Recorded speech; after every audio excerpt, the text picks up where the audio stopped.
tiba-tiba terbongkar rahsia isteri saya. Dalam gambar perkahwinan, dua jari isteri saya sebenarnya bertaut. Ini bermakna memohon ampun kepada Allah. Adakah perkahwinan ini satu penipuan? Untuk menguji reaksi isteri saya, Truman sengaja menyebut perkara ini merentasi jari saya. Si isteri tiba-tiba terkaku. Kemudian dia keluar dengan senyuman palsu profesional yang pelik. Terkejut. Untuk mengetahui, dia mengintai isteri doktornya. Datang ke hospital, jururawat itu menghalangnya daripada keluar. Berbohong bahawa dia ada kaitan dengan isterinya. Minta jururawat membantu dalam perbualan. Kemudian tiba-tiba berpaling dan mengikut ke hadapan. Tapi yang peliknya, nampaknya semua orang sengaja menghalang jalan keluar. Seperti pesakit di atas kerusi roda, Truman akhirnya melarikan diri. Tetapi ia disekat oleh rak. Kaki tangan perubatan terus berlengah-lengah. Truman terus meraih rak dan membuangnya ke tepi. Akhirnya sampai di bilik bedah. Dia merenung semua orang dengan teliti. Ketua pakar bedah kelihatan gugup. Pada saat pisau bedah hampir jatuh, pesakit yang dibius tiba-tiba bangun.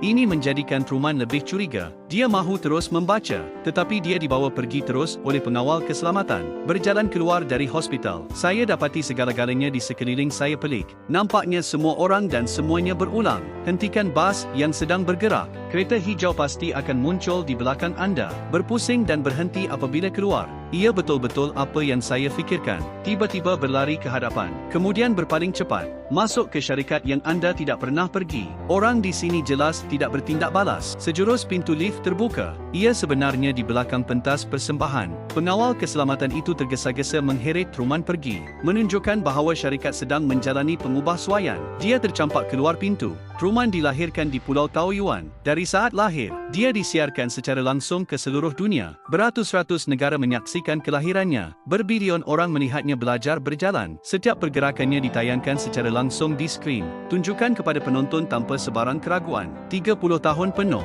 tidak pernah berhenti bersiaran. Kecuali Truman dalam rancangan ini, semua orang adalah pelakon. Pengarah akan mengambil kesempatan daripada populariti Truman. Letakkan iklan di tempat yang betul. Setiap kali isteri saya pulang dari membeli belah, mereka akan mengambil peluang untuk beriklan. Itu rakan chef. Ia adalah pengupas yang lebih hebat. Semua dalam satu, tidak perlu mengasah mesin basuh pinggan mangkuk selamat. Wah, itu menakjubkan. Lebih daripada 30 tahun sebagai protagonis, Truman telah disimpan dalam kegelapan. Sehinggalah suatu hari ketika dia sedang bekerja, lampu carian jatuh dari langit.